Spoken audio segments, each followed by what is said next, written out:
Menteri Energi dan Sumber Daya Mineral, ESDM, Bahlil Lahadalia baru-baru ini memberikan penjelasan mengenai keputusan pemerintah yang tidak memasukkan ojek online, OJO, dalam kriteria penerima subsidi bahan bakar minyak, BBM, jenis Pertalite.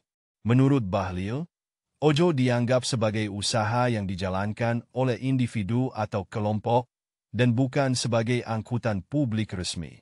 Ia menyatakan, ojek dia akan pakai untuk usaha. Masa yang kayak gini disubsidi.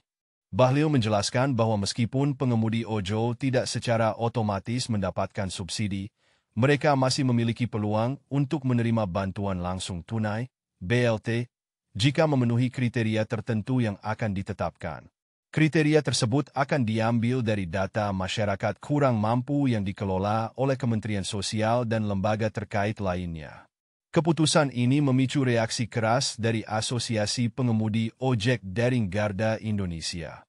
Ketua Umum Igun Wicaksono menyatakan bahwa pernyataan Bahlil dianggap menantang dan dapat memicu protes besar-besaran dari pengemudi OJO di seluruh Indonesia. Igun menekankan bahwa sejak 2018, mereka telah meminta legalitas untuk profesi OJO sebagai angkutan publik, namun hingga kini belum ada tindakan dari pemerintah.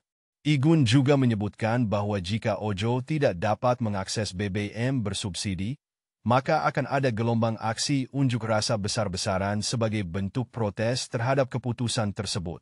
Ia mempertanyakan keadilan dalam kebijakan pemerintah yang dinilai semakin memberatkan pengemudi OJO yang sudah berjuang dengan pendapatan yang minim. Menteri Energi dan Sumber Daya Mineral, ESDM, Bahlil Lahadalia menolak memberikan subsidi BBM kepada ojek online, OJO, dengan alasan bahwa OJO merupakan kegiatan usaha. Ia menyatakan, ojek dia akan pakai untuk usaha. Masa yang kayak gini disubsidi.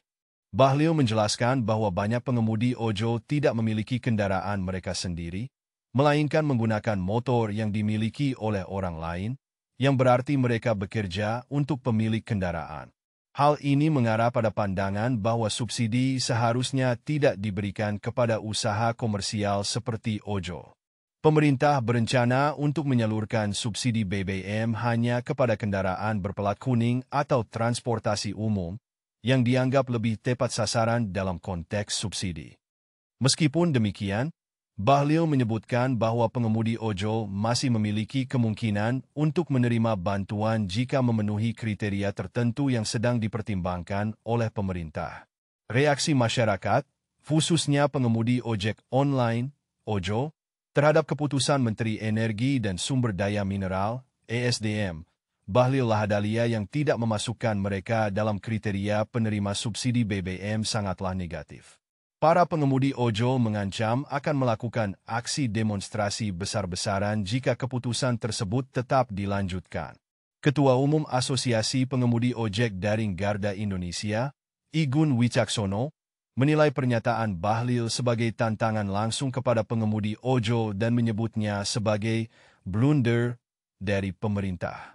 Ia menegaskan bahwa OJO seharusnya diakui sebagai bagian dari angkutan publik dan berhak mendapatkan subsidi, mengingat peran penting mereka dalam transportasi masyarakat. Igun juga mengkritik pemerintah yang belum memberikan legalitas resmi kepada OJO sebagai angkutan publik meskipun sudah berupaya sejak 2018. Ia menyatakan bahwa jika OJO tidak dapat mengakses BBM bersubsidi, maka akan ada gelombang aksi unjuk rasa di seluruh Indonesia untuk memprotes keputusan tersebut. Sementara itu, Bahlil menanggapi protes ini dengan menyatakan bahwa kebijakan terkait kriteria penerima subsidi masih dalam proses kajian dan belum ada keputusan resmi. Ia menekankan pentingnya keadilan dalam penyaluran subsidi dan meminta masyarakat untuk bersabar menunggu hasil kajian tersebut. Alternatif untuk ojek online, OJO, agar mendapatkan subsidi BBM masih dalam tahap pertimbangan oleh pemerintah. Meskipun saat ini OJO tidak termasuk dalam kriteria penerima subsidi, Menteri Energi dan Sumber Daya Mineral, ESDM, Bahlil Lahadalia menyatakan bahwa pengemudi OJO dapat menerima bantuan jika memenuhi kriteria tertentu yang sedang dikaji. Pemerintah berencana menerapkan skema baru penyaluran subsidi yang menggabungkan dua pendekatan. Bantuan langsung tunai, BLT, ini bertujuan untuk menjaga daya beli masyarakat. Subsidi langsung pada barang, ini akan tetap dilakukan untuk kendaraan yang memenuhi kriteria, seperti kendaraan berpelat kuning atau transportasi umum.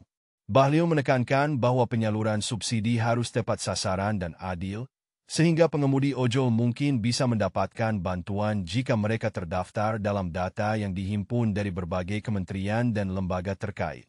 Namun, hingga saat ini, belum ada keputusan resmi mengenai kriteria spesifik yang harus dipenuhi oleh pengemudi ojol untuk mendapatkan subsidi tersebut.